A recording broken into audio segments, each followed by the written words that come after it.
Assalamualaikum warahmatullahi wabarakatuh. Kami di sini akan menjelaskan tentang strategi bisnis. Dari toko kami yaitu Fashion Business dari toko Alfaza yang terdiri dari saya Elvani Dinda Tristia, Egi Mawarni Putri, dan Kari Novitaningrum. Saya di sini akan menjelaskan tentang apa itu strategi bisnis. Strategi bisnis adalah garis besar tindakan ataupun keputusan yang akan diambil suatu perusahaan ataupun usaha untuk mencapai tujuan atau sasaran bisnisnya. Strategi mendefinisikan apa yang perlu dilakukan suatu bisnis untuk mencapai tujuannya yang dapat membantu suatu proses pengambilan keputusan untuk perekrutan dan alokasi sumber daya. Strategi bisnis membantu departemen yang berbeda bekerja sama memastikan keputusan departemen mendukung arah keseluruhan perusahaan. Assalamualaikum warahmatullahi wabarakatuh. Perkenalkan, nama saya Egi Mawarni, NPM 19430011. Pada video kali ini saya ingin menjelaskan tentang fungsi strategi pada bisnis. Jadi ada beberapa alasan-alasan mengapa fungsi strategi bisnis itu dibutuhkan dan sangat penting digunakan untuk memajukan dan juga mengembangkan perusahaan ataupun usaha yang sedang dijalankan. Jadi alasan yang pertama yaitu adalah perencanaan, yang dimana sebuah perencanaan itu sangatlah penting ada dalam sebuah perusahaan ataupun dalam menjalankan sebuah usaha. Tanpa adanya perencanaan, maka usaha yang dijalankan itu tidak akan berjalan lancar dan tidak akan mencapai tujuan yang ingin dicapai. Kemudian alasan yang kedua yaitu adalah menilai kekuatan dan kelemahan, yang dimana menilai kekuatan itu sangatlah penting dalam menjalankan sebuah perusahaan ataupun dalam menjalankan usaha, karena dengan adanya kekuatan itu dapat meminimalkan kelemahan-kelemahan yang akan terjadi. Jadi kita dapat mengurangi bahkan dapat menghindari kelemahan-kelemahan ataupun kerugian-kerugian yang memungkinkan terjadi.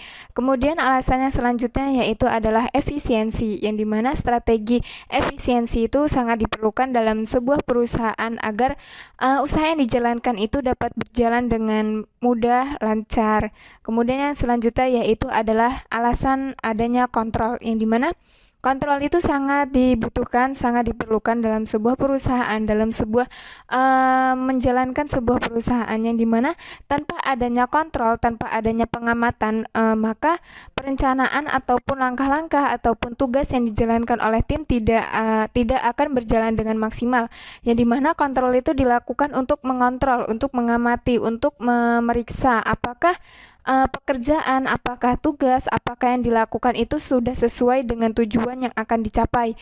Kemudian yang selanjutnya yaitu adalah keunggulan kompetitif, yang dimana keunggulan kompetitif itu adalah bagaimana caranya agar perusahaan ataupun usaha yang kita jalani ini dapat berjalan dengan lancar dengan adanya keunikan-keunikan yang ada pada perusahaan ataupun produk kita. Jadi dengan adanya keunggulan ataupun dengan adanya keunikan yang ada pada perusahaan kita ataupun produk kita itu dapat meningkatkan atau dapat menjadi daya tarik kepada customer, sehingga customer dapat hadir di perusahaan ataupun dapat membeli produk yang sedang kita jalani. Jadi dengan adanya keunikan dalam perusahaan ataupun produk kita tuh sangat penting sekali untuk menjalankan produk kita. Sekian penjelasan dari saya, selanjutnya akan dijelaskan oleh Kari Novitaningrum. Baik, poin yang ketiga adalah strategi untuk mempertahankan usaha. Di dalam sebuah usaha atau sebuah bisnis, kita harus memiliki sebuah strategi guna mempertahankan usaha agar terus berkembang. Nah, strategi yang pertama yaitu tentang menciptakan sebuah produk yang unik dan memiliki ciri khas. Supaya apa? Supaya konsumen itu tertarik dengan produk kita daripada produk-produk di toko lain yang sudah pasaran. Dengan kata lain, produk kita itu produk yang tidak pasaran di toko-toko lain, sehingga konsumen tertarik membeli, tertarik kepada produk kita. Yang kedua adalah memberikan harga yang bersaing. Bukan berarti tentang menurunkan harga, misalnya memberikan sebuah diskon-diskon, tertentu dengan pasaran yang disesuaikan dengan produk. Jadi kita tidak rugi ketika memberikan sebuah diskon. Nah, langsung aja yang ketiga adalah menjual produk dengan menggunakan platform di media sosial. Karena di zaman teknologi sekarang, media sosial itu sangat berpengaruh di dalam kehidupan seseorang. Media sosial juga bisa digunakan sebagai platform bisnis yang sangat efektif, karena sekarang hampir semua kegiatan menggunakan media sosial.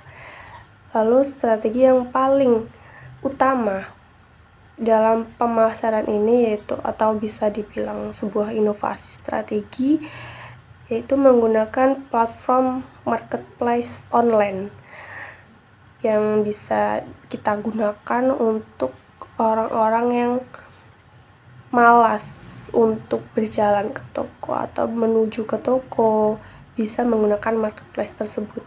Kita akan mencantumkan toko kita di marketplace tersebut sehingga jangkauan atau cakupannya lebih luas. Terima kasih.